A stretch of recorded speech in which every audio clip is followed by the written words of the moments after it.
So about the postcards, well, this is kind of it was something on the side.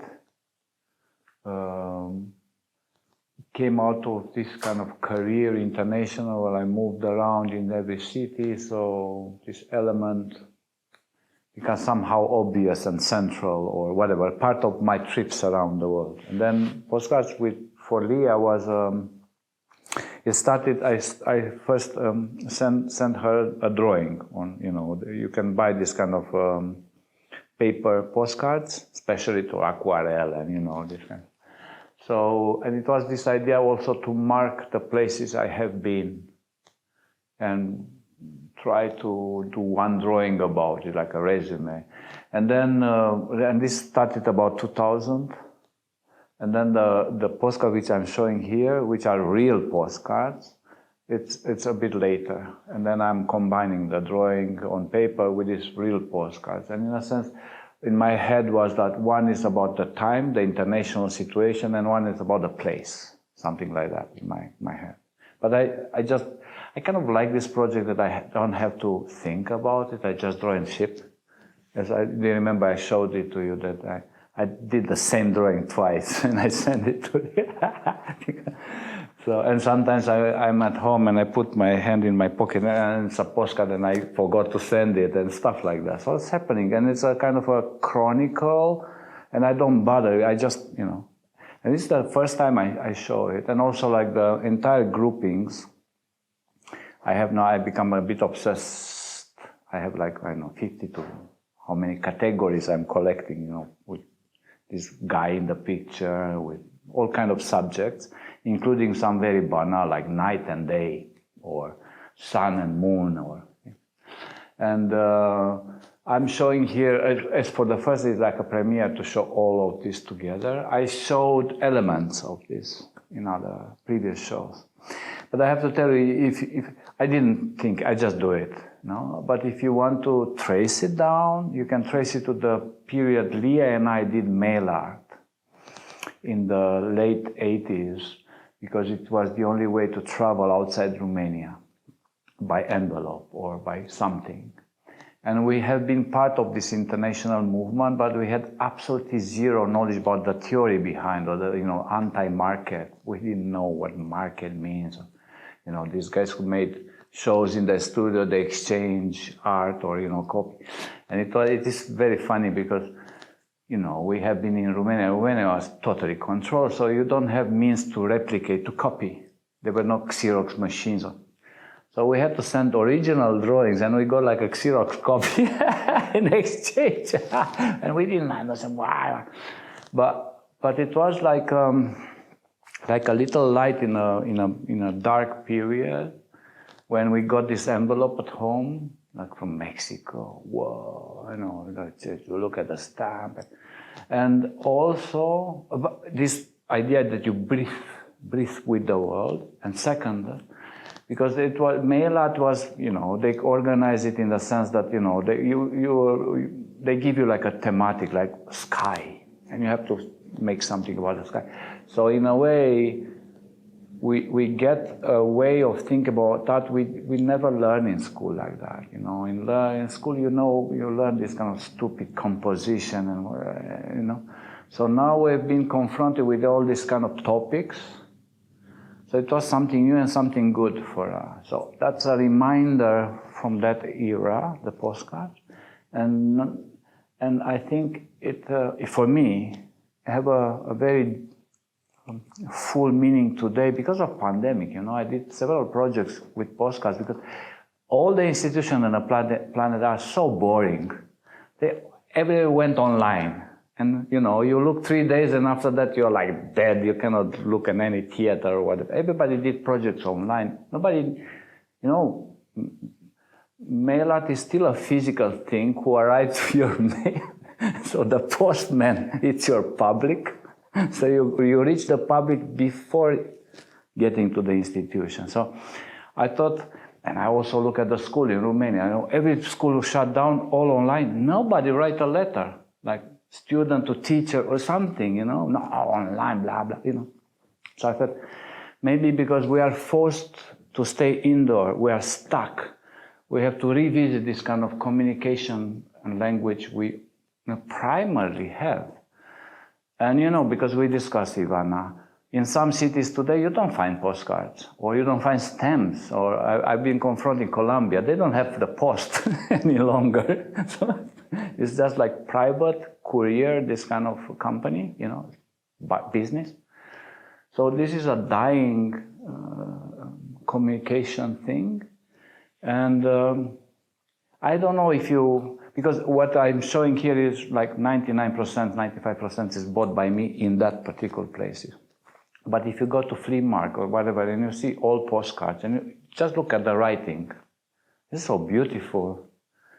And then they try to squeeze in this, like a lot of, it's a beautiful form of communicating now in the artificial intelligence era. I don't think artificial intelligence write postcards, whatever. So that's here. So I never saw this together. And when we spoke with Lia about what to do and how to piece together, and these piece fragments become like an element, I said, this is like a puzzle, I never put this puzzle together, only now. Well, just go to any souvenir shop and look at the postcards, and you may find stuff which is kind of weird, or I was suddenly, I see these persons, sometimes very far in the landscape, sometimes very close, you can see the face. So, so it's somebody, and now he is becoming like a tool of promotion of the city. And that somebody may be alive, somewhere. So this was a question which is a kind of rhetoric: who's the guy, who's the person in the picture, and how come? Now when they do this Google Earth, they are blurring the face of the people, because we are now in this age of extremely protective about, privacy. Well, the postcards don't care about it, so you just have these people around, especially seaside, like, in swimming, but sometimes with not so extraordinary physiques and stuff. So I just start to collect postcards with some human beings inside the image. And sometimes it's very, very, very interesting. Sometimes it's like just, they do this more kind of popular propaganda kind of, things. But this is one element. And the other series here is the backstory, because some of the postcards, not all, it's quite not so rare, but not so usual, that they have the same image on the back or a different image on the back. And the face is color and the back is black and white. So it's interesting why. And some, like only Miami, have color on the back too. And it's very easy why they put another image on the back, or why they replicate the image on the back. So for me, it's a little kind of tiny philosophy that there's always another image behind the image, somehow. And I had, they are very different, because some I started very late, like this ones when I was in South Africa, 2018, I think. And you have this postcard with the slums, with the, favelas. How come they made kind of a postcard? It's supposed to be kind of a beautiful propaganda, no? Propaganda of the beautiful. And they put this.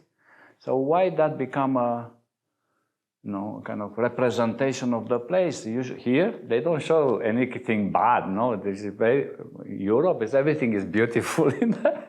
But so why? So that I start to collect this, which represent the poorness. And then also about freedom. So some little things like protest.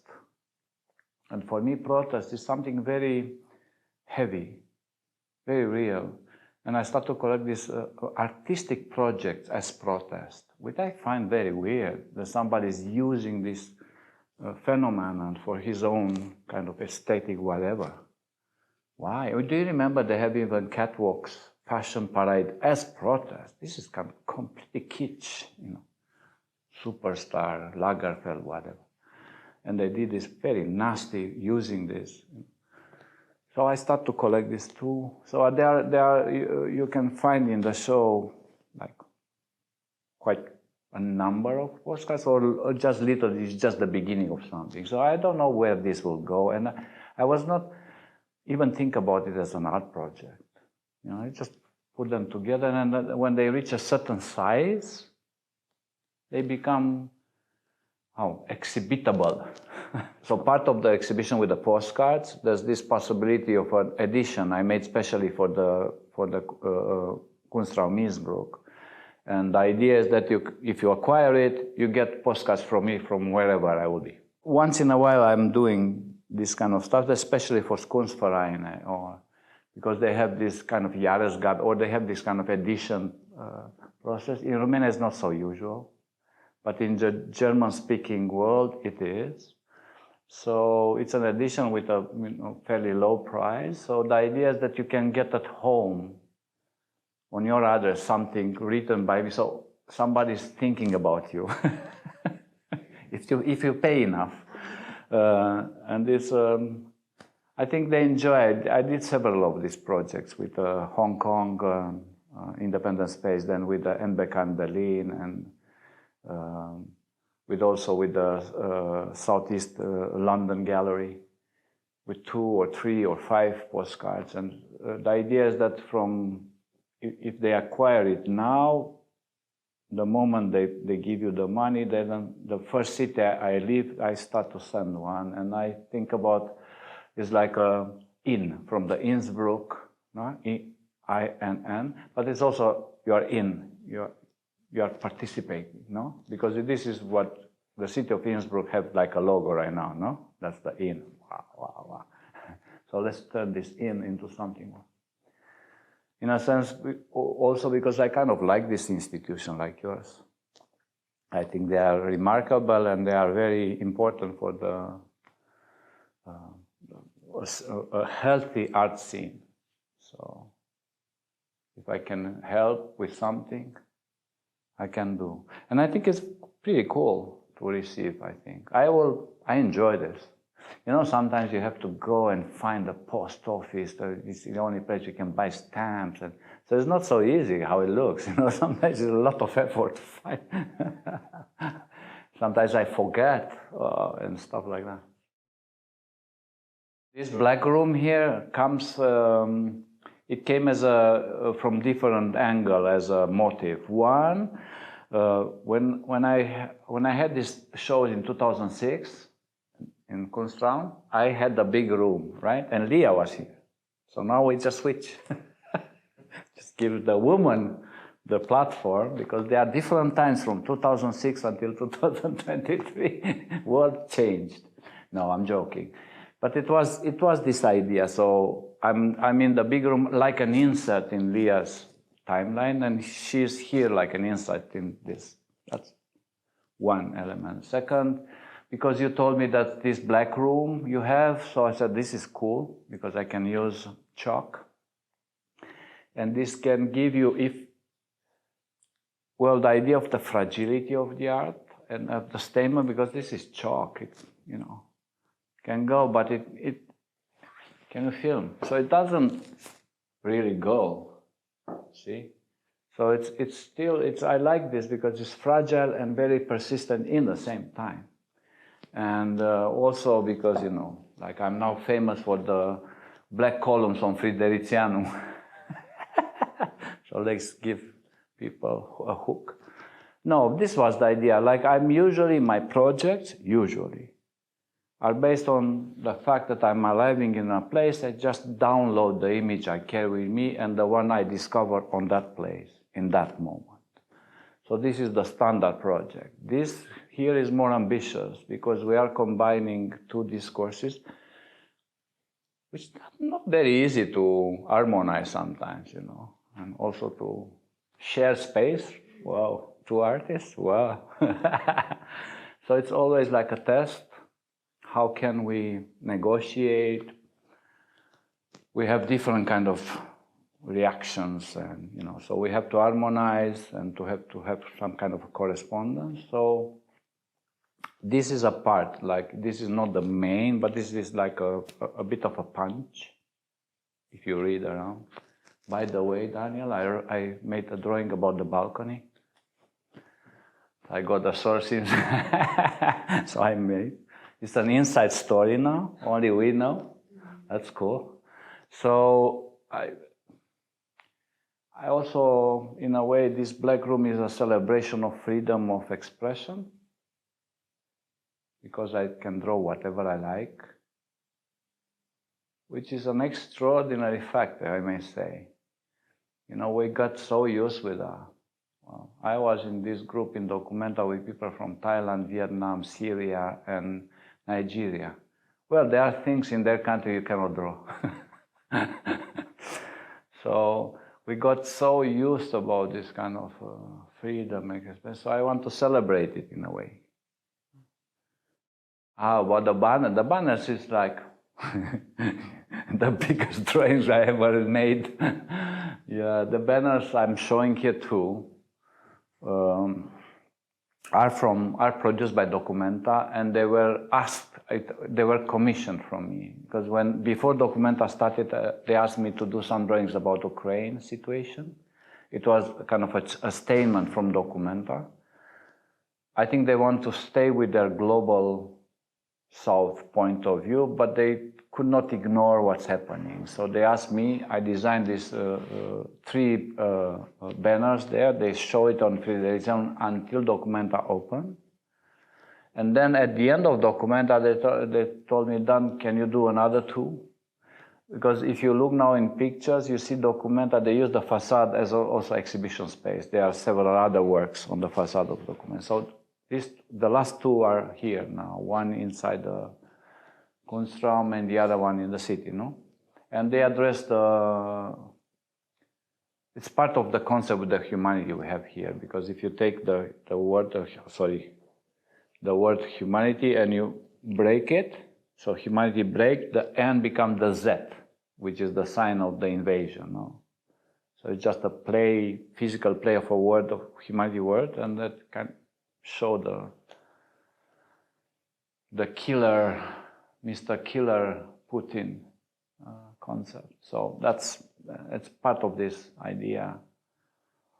What is humanity today? How come this is possible? You know, when the words are very far and don't affect you, you don't care so much. But when they are close, yeah, you start to think. And Romania, you know, not a rich country, and got a lot of immigrants from Ukraine or passage of immigrants. So we are directly affected. And my family, part of my family from my father comes from Chernobyl, and they refugiated because of the Red Army.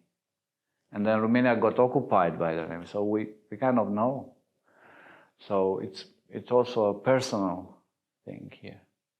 And my tools as an artist are exactly this, doing drawings about it. This is the way I can answer. Or this is the way these are my F-13 are my drawings. So this is a way to fight the dictatorships and these assaults of the world. So somehow some fragments of that are here now in the show. So they are combining with the postcards, with Lia's photos. So all these elements are kind of like a puzzle, which is not complete. It's still in the process of kind of getting together. I'm not only an artist, no. I am even very proud that I'm also a journalist. And this gave me a bit of safety, because I was not depending on one single territory. I always have a leg out or part of me outside. And that happens because when Romanian dictatorship failed, well, the art world was very slow in coping with what's going on. And because so many years they trained to do this kind of allusive language, you know, metaphorical. You don't understand nothing now if you look at a Romanian film from those that it's zero. It's like, but the newspapers, because it was this fantastic thing you can print for the first time without censorship. So it was like a boom. It was extraordinarily attractive and powerful. So I joined the newspaper with drawings, and at the early 90s. So like really this kind of heavy old type of typography with plumb letters. And if you look at one now, it's like, and so I found there a territory. I always joke like the newspaper is my 16-page gallery. But that gallery went in people's house. And those people didn't come to the real gallery, right? So I always have an access somehow to the... And that transformed, these drawings looks like that because of that, because of the journalist part. So I was so impressed when you placed us in the journalistic week today, here in Innsbruck. I just look at the program and there are some very interesting topics to discuss. Unfortunately, they are all in German, slightly. Some German, some English. Adam Michnik is here, so he is, well, I will not go, probably it will be super crowded, but it's like we had the interviews with him in early 90s in Romania, because they're like Václav Havel and all this kind of theoretical anti-communist resistance was very, very powerful in Romania, so the Czech model, yeah. So yeah, it's interesting for me to, and I always connect the two worlds. I always connect, so I very often have an exhibition and an extension in a newspaper, either an inset in town in a newspaper or a newspaper produced by me. And even in the show I brought some example, some of the magazine I still work, so 33 years later I'm still drawing every week almost. It's called 22, the magazine, which the name comes from the official date of the Romanian Revolution, 22 of December 1989. And it's the first weekly independent magazine in Romania, maybe the last, because everything else is bought by some a big company, and they are all shit now. It's ultra tab. So from that freedom and that power, now it's like a joke.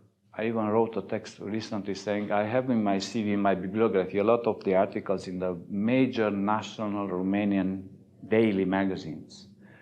And you've been so proud, like 20 years old, to have a page. Wow. Now I'm so ashamed because they are so trashy and so populistic and so... Like I have to clean my CV now to take them out. This is unbelievable. So I'm still proud that I belong to this platform which still have a decent language. Although there are numerous times I disagree with their idea. I'm more on the left than them. Yeah? But still, it's still a weekly magazine printed by a think tank of intellectuals. And you know, these guys, they are not good with money. We are not good managers. And it's a miracle.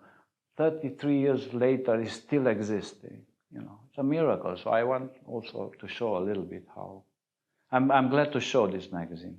This is also interesting in my biography because I lived out for at least 10 years. I depended only on this job, publishing drawing in this magazine. And now I'm at the stage that I bring them sponsors. So, so an artistic project and I can orientate some money to them. So I'm not, this is kind of fun. Yeah.